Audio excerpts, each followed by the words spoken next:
Hi viewers, మీరంతా కూడా ఎన్నికల ప్రచారంలో ఆయా పార్టీల రాజకీయ నాయకులు కావచ్చు, రాజకీయ అభిమానులు కావచ్చు, వాళ్ళు పెట్టే పోస్టులు కావచ్చు, వాళ్ళు చేసే ప్రచారణ కావచ్చు, ఒకంత మీరు విసిగిపోయి ఉంటారు. ఒకవేళ మీరు కూడా ప్రచారం చేస్తూ ఉండొచ్చు కానీ మీకు ఇప్పుడు ఒక ఆసక్తికరమైన విషయం చెప్తాను. ఈ ఆసక్తికర విషయంలో ఆనాడు ఉన్నటువంటి ఈరోజు అందరి చేత దేవుడిగా కొనియాడబడుతున్నటువంటి వైఎస్ రాజశేఖర రెడ్డి, అదేవిధంగా మొన్న దారుణంగా హత్యకున్నటువంటి వైఎస్ వివేకానంద రెడ్డి, వీరిద్దరి గురించి ఇక్కడ ప్రస్తావించాల్సి ఉంది. ఏంటంటే అన్నదమ్ముల మధ్య ఆప్యాయత, అనురాగం అన్నది ఎలక్షన్స్ పరంగా కూడా ఏ రకంగా ఉంటుంది ఏందనేది ఇప్పుడు మీకు చెప్పబోతూ ఉన్నా.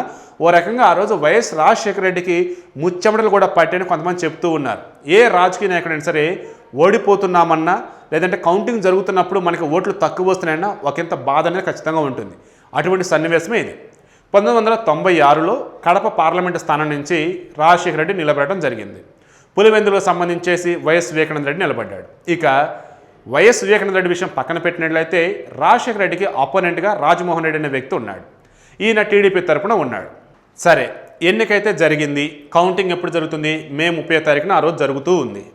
ఇలా జరుగుతూ ఉన్నప్పుడు దాదాపు ఆల్మోస్ట్ కౌంటింగ్ ఇంకా అయిపోవచ్చింది అనుకుంటూ ఉన్నారు. ఈరోజు అంటే ఈవీఎంలు కాదు, అప్పుడు బ్యాలెట్ బాక్సులు.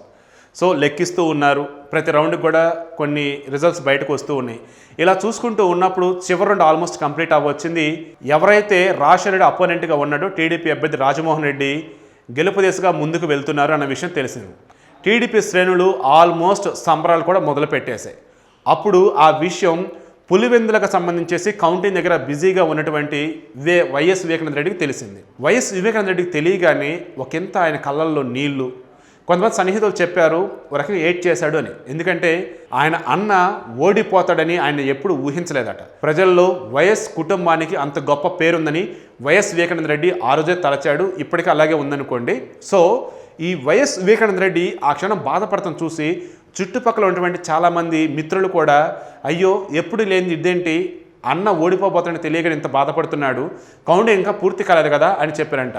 లేదనేసి వైఎస్ వివేకానంద రెడ్డి ఆల్మోస్ట్ సైలెంట్గా ఉండిపోయారట. సరే, ఇక తమ్ముడు బాధపడుతున్నాడని ఎప్పుడైతే రాజశేఖర రెడ్డికి తెలిసిందో ఇంక ముందు వెనక ఆలోచించలేదట. ఖచ్చితంగా కౌంటింగ్ పూర్తయిందని అడిగారంట. లేదు ఇంకా ఉంది అని చెప్పారట. ఇంకేది బ్యాలెన్స్ ఉంది అని అనంట. చివరి రౌండ్ కూడా కంప్లీట్ అయింది కాబట్టి ఒక 11 కేంద్రాల దగ్గర బ్యాలెట్ బాక్స్లు ఏవైతే ఉన్నాయో అక్కడ రీకౌంటింగ్ జరిగిందని టీడీపీలు చెప్తూ ఉన్నారు. దానికి సంబంధించి మాత్రమే కౌంటింగ్ బ్యాలెన్స్ ఉంది అని చెప్పారట. ఇక ముందు వెనక ఆలోచించాల. మామూలుగా వైఎస్ రాజశేఖర ఉన్నటువంటి కాంగ్రెస్ పార్టీ ఉన్నటువంటి పెద్దలకే చుక్కలు చూపించినటువంటి వ్యక్తి. అంటే తను ఏదైతే అనుకుంటాడో, తను ఏదైతే నమ్ముతాడో ఆ రకంగా ముందుకు వెళ్ళే వైఎస్ రాజశేఖర రెడ్డి ఈసారి మాత్రం ఎందుకు వెనక తగ్గాలి అని అనుకున్నాడు, వెనక తగ్గే అవసరం లేదు అనుకున్నాడు. అందులో భాగంగానే ఖచ్చితంగా ఎన్నికల అధికారులతో గట్టిగా మాట్లాడాడు. ముందు మీరు ఆ 11 పోలింగ్ కేంద్రాల వద్ద ఉన్నటువంటి బ్యాలెట్ బాక్సుల్ని తెరిపించండి, కౌంట్ చేయండి, అప్పుడు ఏమైందో నాకు చెప్పండి అని చెప్పాడట.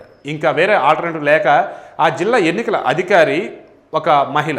సో ఆ మహిళా ఉద్యోగి అంటే ఆ ఎన్నికల అధికారి ఎవరైతే ఉన్నారో ఆ ఆఫీసర్ మేడం నెమ్మదిగా ఈ బ్యాలెట్ బాక్సులన్నీ కూడా, అంటే పులివెందుల్లో దాదాపు 90% పైగా పోలింగ్ జరిగింది. వీరు ఎక్కడైతే రిగ్గింగ్ జరిగిందని చెప్తూ ఉన్నారో అవన్నీ కూడా పులివెందుల స్థానంలోనే ఉన్నాయి. మొత్తం 11 పోలింగ్ కేంద్రాలు, వాటి బాక్స్ అన్నింటి కూడా ఇక్కడ ఓపెన్ చేయడం జరిగింది, కౌంటింగ్ చేయడం జరిగింది. ఫైనల్గా 5445 ఓట్లతో ఘన విజయం సాధించారు వైఎస్ రాజశేఖర రెడ్డి.